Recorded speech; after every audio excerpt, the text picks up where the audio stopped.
Hello, my name is Kimberly and my legal research group and I decided to do our project on abortion and the legal aspects that are associated with.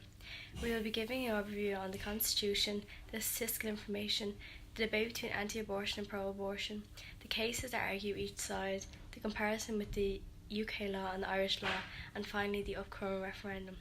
Before we begin, we would like to make it clear we are not giving our personal opinions on the matter but simply outlining the facts. Abortion can be defined by the termination of a pregnancy by removing the embryo or fetus before it can survive outside the uterus.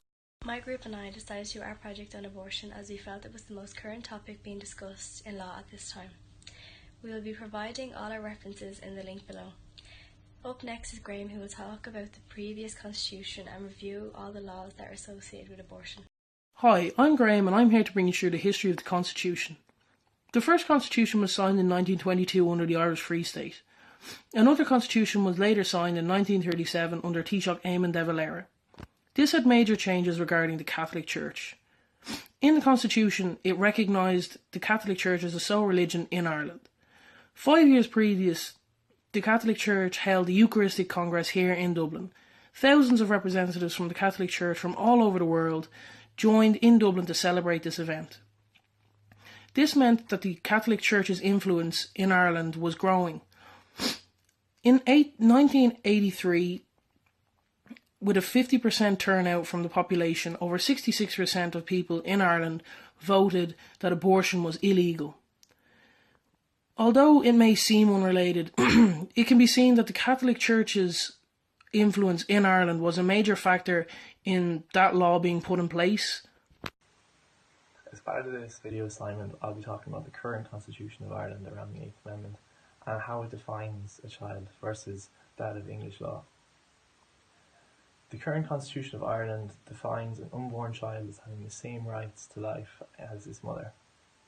The word that's interesting about this is child, as the problem that arises in the current Constitution in defining a child is that a child has multiple rights, excluding that of life. An unborn child, it was found in the Babio case, has the right to litigate, and in Gregory and McCarthy, an unborn child also has the right to succeed property. The English stance on this is to define a child not as an unborn child, not as a child, but as a fetus, or by its weekly age. This asks the question as to at what point does a fetus gain its previous rights enjoyed by a child, and if it could or could not succeed property or anything else covered underneath the current constitution. Every day it is reported that over 12 women leave Ireland to procure an abortion in the UK.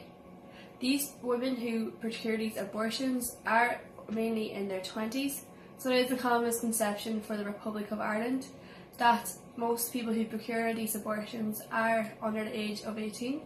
But it is mainly known that it is over 24 or in their 20s at least.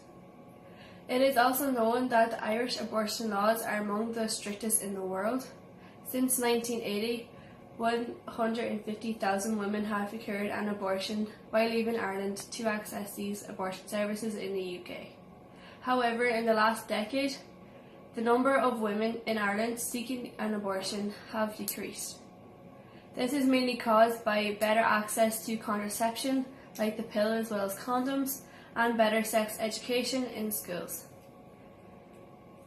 79% of the population in Ireland believe abortion should be available to the Republic. A woman who has an abortion illegally in Ireland can face up to 14 years in prison. My name is Cathal and I will be talking about the anti-abortion campaign. The anti-abortion campaign would prefer for abortions to remain illegal in Ireland, with the only exception when the mother's life is at risk. They believe that this is the only law that guarantees the certainty of life. This was introduced into the Constitution in 1983 and was supported by 67% of those who voted. Advances in ultrasound show that the unborn child is in fact a human being, and at 21 days a heartbeat is heard, and at 6 weeks the eyes, nose and mouth are formed. They believe that if, as a society, we decide to choose which humans' lives are worthy of protection in law, then we diminish the respect of all human life. If a woman's life is at risk under Irish law, she is entitled to all necessary medical treatments and of all countries, Ireland ranks at the top when it comes to safety for pregnant women. So to say that the anti-abortion activists do not care about women would be incorrect. The pro-abortion campaign would prefer if abortion in Ireland was made legal, and they have released 8 reasons to repeal the 8th Amendment of the Constitution. The campaign leaders believe that the 8th Amendment equates the life of a mother to that of an embryo. Due to the vast majority of women in Ireland which need and want an abortion, the campaigners believe that the law should be changed.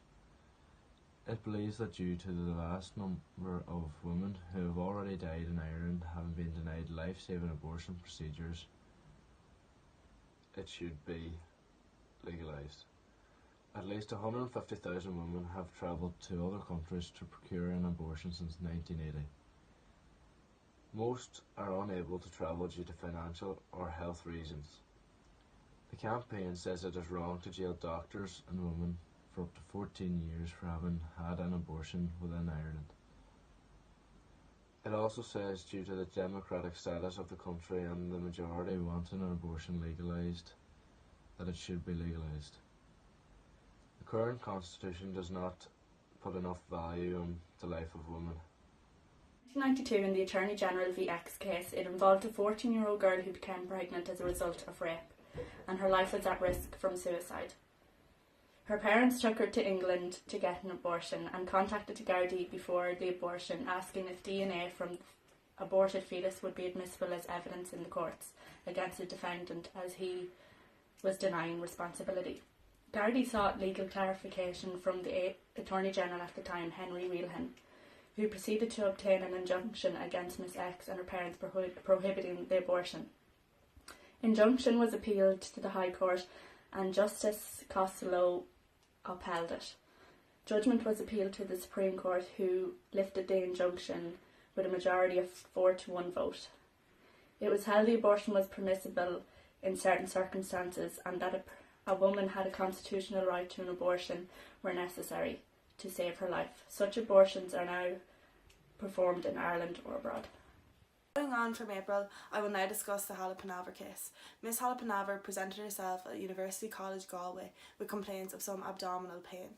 Doctors informed Miss Hala Panaver that she was in fact having a miscarriage. As this was happening, Miss Hala Panaver developed an infection in the womb, and this went undiagnosed.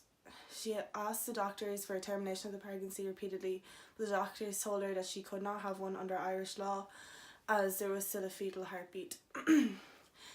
In her last hours, Miss Hala Panaver suffered greatly, and in the end, consequently, she died. Mr. Hala Panaver brought a case of medical negligence against the Health Service executive. He brought a complaint for exemplary, aggravated and punitive damages under medical negligence. It is reported that the HSE settled in an out of court date with Miss Hala Panaver's family. The Hala Panaver case spurred the government to sign the Protection of Life During Pregnancy Act 2013 into law. Hi, my name is Carla, and I'm going to be discussing the law surrounding abortion in the United Kingdom. In England, Scotland and Wales, the legal grounds for abortion are set out by the Abortion Act of 1967. This means that abortion is legal if the woman is less than 24 weeks pregnant and if 2 doctors agree that the pregnancy poses a threat to the physical or mental well-being of the woman. Pregnancies can also be terminated after 24 weeks if 2 doctors agree that continuing the pregnancy will be life-threatening to the woman, and also in cases of fetal disability. The Abortion Act of 1967 does not apply to Northern Ireland, however, as it is dictated by the Offence Against the Persons Act of 1861, making it illegal to seek a termination except when the pregnancy poses a serious threat to the life of the woman, inclusive of suicide. If this law is broken, the maximum penalty is imprisonment.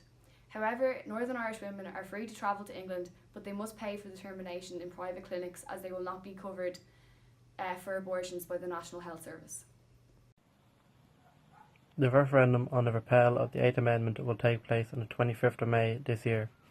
The referendum will ask the electorate if they want to repeal or retain the 8th Amendment, which recognises the legal right to life of the mother and the unborn. If repealed, a legislation will be introduced to allow for the abortion of up to 12 weeks of pregnancy. Voting is open to citizens aged 18 years or older on the 15th of February this year. However, you must be living in Ireland as you cannot vote if you live abroad.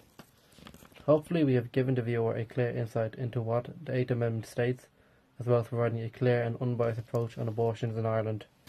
Whether it is repealed or not, the 8th Amendment will remain on as one of Ireland's most important and controversial topics for years to come.